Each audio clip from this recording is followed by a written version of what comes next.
before we begin, if you're drawn to dark forgotten history, the kind buried beneath polished family names, make sure you subscribe, because some stories were meant to stay hidden. And before this turns darker, comment below where you're watching from. Now let's go back to Georgia. Georgia, 1852. The heat that morning did not feel natural. It pressed down on the courthouse, square like a heavy hand, forcing sweat from brows and silence from mouths. Horses shifted uneasily. Men in pressed linen coats fanned themselves with folded newspapers. And beneath a raised wooden platform stood the final lot of the day, shackled, quiet, waiting. If you're drawn to the kind of stories history tried to erase, make sure you subscribe now, because here, we uncover the truths buried beneath polished monuments. Edgar Whitmore arrived late. He preferred it that way. Whitmore was not simply wealthy. He was calculated. His cotton fields stretched beyond what the eye could measure. His house, a towering white structure overlooking the land, stood like a declaration of power. In Fulton County, men did not question Edgar Whitmore. They feared disappointing him. The auctioneer cleared his throat. Final offering for today. 2 guards dragged forward a thin young man, barely 19. His wrists were too narrow for the iron cuffs that held them. His shirt hung loosely over a body weakened by something unseen. A faint cough escaped him, dry, hollow, restrained. A murmur rippled through the crowd. That's him. The fever boy. Stay away. Whitmore stopped walking. The boy did not lower his gaze like the others had done earlier. He looked directly at the men bidding, not with defiance, not with fear, with observation. The auctioneer hesitated. Healthy enough for light work, he lied half-heartedly. Strong lineage, good temperament. Silence. No hands raised. A fly landed near the boy's eye. He didn't blink. Start $5. Nothing. The crowd shifted uncomfortably. Whitmore stepped closer. Why is no one bidding? He asked calmly. The auctioneer leaned down, lowering his voice. His last owner died 3 weeks after purchasing him. Fever spread through the estate. Half the labor is gone. Folks believe, he swallowed. They believe the boy brought it. Whitmore almost laughed. Superstition. Weak men blame curses when they lack discipline. $3. The auctioneer tried again. Still nothing. The boy coughed softly into his sleeve. Whitmore studied him carefully now. There was something unsettling. Not illness. Stillness. The kind of stillness predators had before they struck. $1. Whitmore said. Gasp spread through the square. The auctioneer blinked. $1. Going once. No one objected. Going twice. The boy's eyes slowly met Whitmore's. And in that gaze, there was no gratitude. Only something that felt like recognition. Sold. The gavel struck. For the price of a single coin, Edgar Whitmore purchased what no one else dared touch. As the shackles were transferred to Whitmore's men, the boy finally spoke. His voice was rough, but steady. You shouldn't have done that. Whitmore paused. What is your name? Samuel. You belong to me now, Samuel. A faint smile touched Samuel's lips. That's what the last man believed. Whitmore felt something unfamiliar brush against his spine. Discomfort, but he dismissed it. Control erased discomfort. And Edgar Whitmore controlled everything. If you've made it this far, pause for a moment and comment below. Where are you watching from? I'm curious how far this story travels. And don't forget to like the video if you enjoy dark untold history.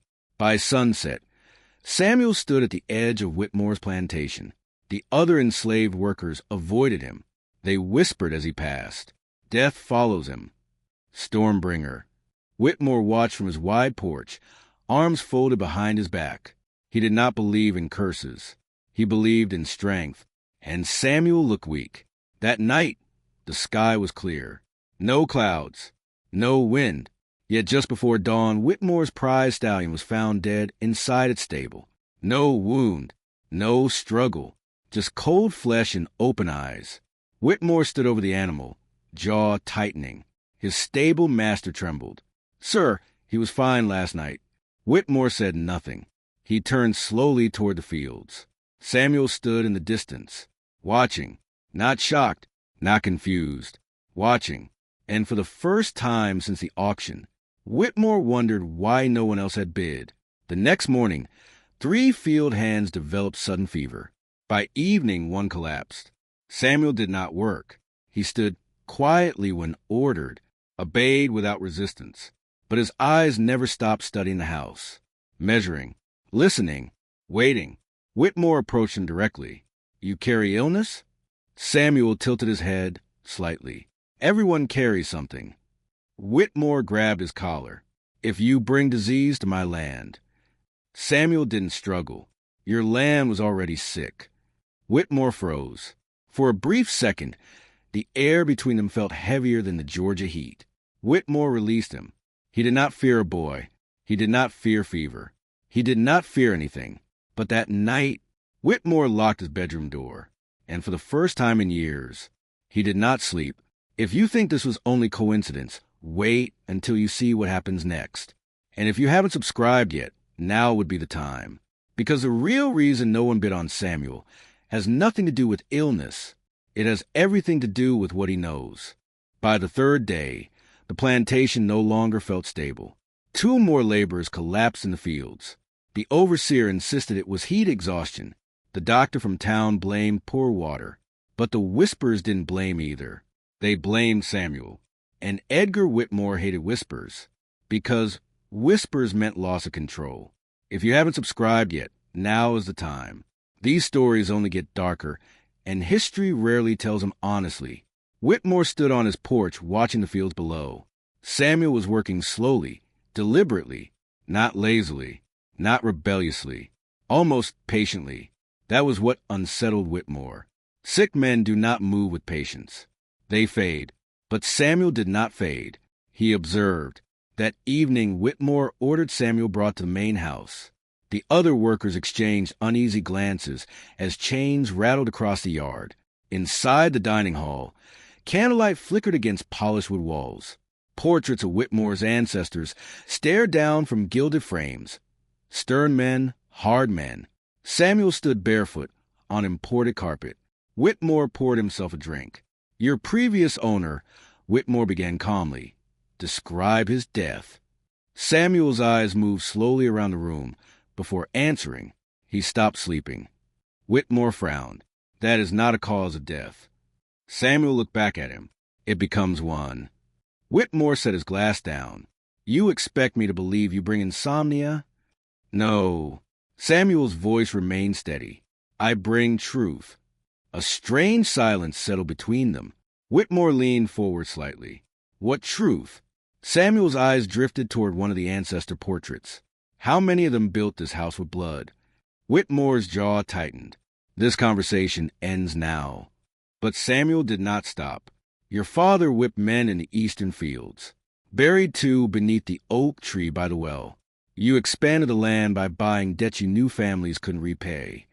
Whitmore's face went pale. Those details were not public. Very few living men knew about the oak tree. "How do you know that?" Whitmore demanded. Samuel didn't answer directly. "I listened." Thunder rumbled faintly in the distance. But again, the sky was clear. Whitmore dismissed the guards. When they were alone, he stepped closer. "You are attempting to frighten me." Samuel's expression did not change. "I don't need to." That night, Whitmore again failed to sleep. Every time he closed his eyes, he heard faint coughing in the hallway, soft footsteps outside his door. At midnight, he flung the door open. No one. At 2 a.m., he heard whispering. He grabbed his pistol and stormed outside. The yard was empty, except for Samuel, standing near the oak tree, looking down at the soil. Whitmore approached him with the pistol drawn. "You move without permission again, and I will have you whipped." Samuel didn't look up. "They are restless." "Who?" "The ones beneath." Whitmore felt something unfamiliar tighten in his chest. Fear, but he crushed it quickly. "You're trying to poison my men with stories." Samuel finally met his eyes. "I haven't told them anything." Whitmore turned sharply. If Samuel hadn't told them, then why were workers refusing to sleep in the eastern cabins? Why were they whispering about bones rising? Why had 2 overseers asked to leave employment? Whitmore prided himself on discipline, on control. But control requires silence, and silence was breaking. The next morning, something happened that Whitmore could not dismiss as coincidence. His youngest daughter, Clara, fainted inside the house. The doctor found no fever, no infection, only exhaustion. She says she hears crying at night. The doctor said carefully. Whitmore felt his stomach twist. From where? The walls. Whitmore dismissed him angrily. That evening, he summoned Samuel again. You will tell me what game you're playing. Samuel looked thinner now, but not weaker. I told you before, I don't bring sickness. Then what do you bring? Whitmore snapped. Samuel stepped slightly closer. Memory. The word lingered like smoke. Whitmore grabbed him violently. You think you can unnerve me with ghost stories? Samuel's voice remained calm even as his collar tightened in Whitmore's grip.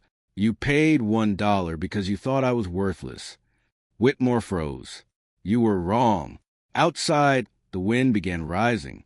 This time, clouds did gather. Storm clouds. Fast.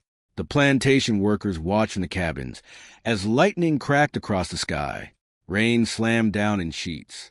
And at the height of the storm, the eastern oak trees split in half. Lightning struck it directly, exposing dark soil beneath, and something pale, something long buried. The next morning, bones were visible in the mud. Human bones. The workers gathered silently. No one spoke.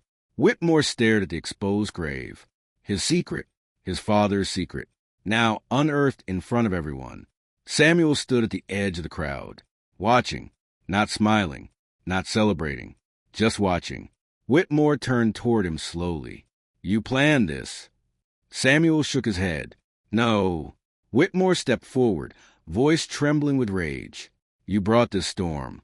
Samuel's eyes were calm. The storm was always coming. The workers began stepping backward, not away from Samuel, away from Whitmore. Control was slipping. Fear was changing direction.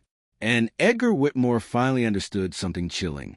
No one had bid on Samuel, not because he was sick, but because wherever Samuel went, the truth surfaced, and powerful men could not survive truth. If this story is gripping you, make sure you've liked the video. It helps more than you realize. And tell me below, do you think Samuel is supernatural or simply strategic? Because in the next part, Whitmore stops trying to understand Samuel and starts trying to eliminate him. The bones were buried again before noon. Whitmore made sure of it. He ordered the men to dig deeper this time. No markers, no oak tree, no evidence. The storm had softened the ground, and by afternoon the earth looked untouched. But something had changed. The workers were no longer whispering about Samuel. They were watching Whitmore, and that frightened him more than any fever ever could. If you're still here, subscribe now, because what happens next is where power begins to crack, and history never writes that part honestly. Whitmore stood inside his study, staring at the ledger book stacked on his desk. Numbers had always comforted him. Cotton yields, expenses, profits. Numbers obeyed logic. Numbers did not rise from graves. A knock came at the door. It was Thomas Hale, his overseer of 12 years. Thomas removed his hat slowly. Sir, the men are refusing the eastern fields. Whitmore didn't look up. They will work where I tell them. Thomas swallowed. They say the land is cursed. Whitmore slammed the ledger shut. Do you believe that? Thomas hesitated just a fraction too long. Whitmore noticed. Fear spreads faster than illness, and it spreads upward. By evening, another incident struck. The cotton gin malfunctioned violently. A gear snapped loose, injuring one of the most loyal workers. The machine had been inspected days earlier. Whitmore demanded answers. There were none. Accidents, storm damage, coincidences. But too many coincidences become patterns, and patterns suggest design. Whitmore began sleeping with a pistol under his pillow. Clara, his daughter, grew pale. She refused to enter certain rooms of the house. Someone walks there at night, she whispered. Whitmore's patience thinned. He summoned Samuel once more. This time not to the dining hall, to the cellar. Chains were fastened tighter than before. The room smelled of damp wood and old wine. Whitmore dismissed the guards again. He wanted privacy. "You've stirred rebellion," Whitmore said coldly. Samuel sat on a wooden crate, wrist-bound. "I've spoken to no one. They no longer fear me." Samuel looked at him quietly. "Fear built this place." Whitmore stepped closer. "And it will keep it standing." Samuel tilted his head slightly. "For how long?" Whitmore struck him. The crack echoed off the cellar walls. Samuel fell sideways but did not cry out. Whitmore waited for anger, for defiance. Instead, Samuel slowly sat upright again. "You think I'm your enemy," Samuel said softly. "You are." "No." Samuel's voice remained calm. "Your enemy is what you buried." Whitmore's breathing grew heavier. "You think you're untouchable because men are superstitious." Samuel shook his head. "I'm untouchable because you're guilty." The word hit harder than the strike. "Guilty." Whitmore turned away sharply. "I could hang you tomorrow." "You could," Samuel agreed, "and the storm would still come." Whitmore spun back toward him. "What storm?" Samuel looked toward the ceiling, as if listening. "The one inside your house." That night, Whitmore made a decision. Samuel would be sold again. Not publicly. Quietly, he sent a rider before dawn to contact a plantation south of Savannah. Cheap labor. No questions asked. By removing Samuel, he believed he could remove the unrest. But unrest does not vanish. It migrates. Before the rider could return, the main house caught fire. It started in the west wing. No lightning, no storm, just flame. By the time buckets formed a chain from the well, curtains where ash and smoke choked the upper hallways. Clara was trapped inside. Whitmore rushed through the smoke without hesitation. He found her coughing near the staircase. As he carried her outside, he glanced back, and through the smoke, he saw Samuel standing in the yard, still chained, watching the flames reflect in his eyes. Whitmore's mind raced. How could Samuel have started the fire while locked in the cellar? The fire was extinguished before it consumed the entire house. But damage remained. Blackened walls, charred beams, and doubt. The workers were no longer whispering. They were gathering. Small groups at dusk, eyes alert, posture different, not rebellious. Awake, Whitmore confronted Thomas again. "Are they planning something?" Thomas hesitated. "I don't think they need a plan, sir." Whitmore narrowed his eyes. "What does that mean?" Thomas looked toward the fields. "They think judgment has already arrived." Whitmore felt the ground shift beneath certainty. Judgment. He had always believed judgment belonged to him. Now the words circled him instead. That night, he ordered Samuel brought to the yard, in front of everyone. Rain began falling lightly, as if the sky itself held its breath. Whitmore stood tall before the gathered workers. "This boy brings unrest," he declared. "He spreads fear." Samuel stood quietly beside him. Whitmore turned to the crowd. "Do you believe he caused these events?" Silence. Then an older worker stepped forward slowly. "No, sir." Whitmore blinked. "Then what do you believe?" The worker met Whitmore's eyes. "We believe the land remembers." A murmur of agreement spread. Whitmore felt something cold settle into his chest. This was no longer about Samuel. This was about him. Samuel finally spoke. "You paid $1, he said quietly, "because you thought I was weak." Whitmore's jaw tightened. But weakness isn't what frightens powerful men. Samuel looked directly at him. Exposure does. Lightning cracked overhead. This time, the thunder was immediate. "Close." Whitmore raised his voice to drown the sound. "You will be gone by sunrise." Samuel did not resist. Of course. But his eyes said something else. "You're already losing. If this tension is building for you, like the video now." Because in the final part, Whitmore makes one irreversible decision, and it costs him everything. By sunrise, the carriage was ready. Whitmore had not slept. Again, he stood on the front steps of his scorched plantation house, watching the sky turn a dull gray. The fire damage behind him felt symbolic, like something sacred had already been stripped away. Samuel stood in chains near the carriage. Calm, too calm. The workers had gathered at a distance. Silent witnesses. Whitmore descended the steps slowly. "You will be taken south," he said coldly. "You will not return." Samuel looked at him carefully. "You think distance changes truth?" Whitmore leaned closer. "Truth is written by men like me." Samuel's eyes flickered briefly toward the workers. "Not for long." Whitmore signaled the driver. The carriage began moving. Dust rose behind it as Samuel was taken down the long dirt road, leading away from the plantation. Whitmore stood watching until it disappeared. For the first time in days, the air felt still. No thunder, no wind, no whispers. Control restored, or so he believed. If you've stayed with this story until now, subscribe, because the ending isn't loud, it's inevitable. By midday, Whitmore rode into town. He needed reassurance, normalcy, business contracts, men who still respected him. But the courthouse square felt different. Conversation stopped when he approached. Eyes followed him, not with admiration, with knowledge. Two men he had loaned money to avoided his gaze. The bank clerk handled papers quickly, nervously. Whitmore felt irritation building. Had rumors spread? Impossible.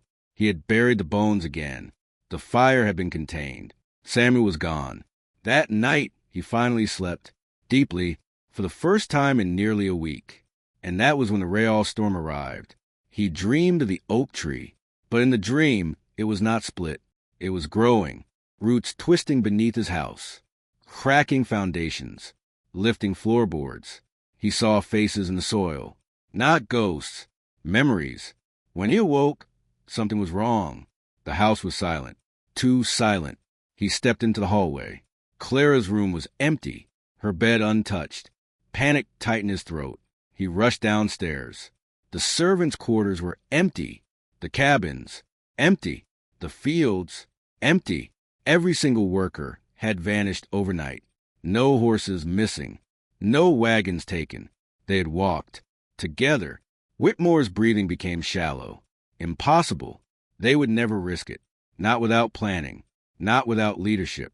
And then he understood. Samuel had not been spreading fear. He had been spreading clarity.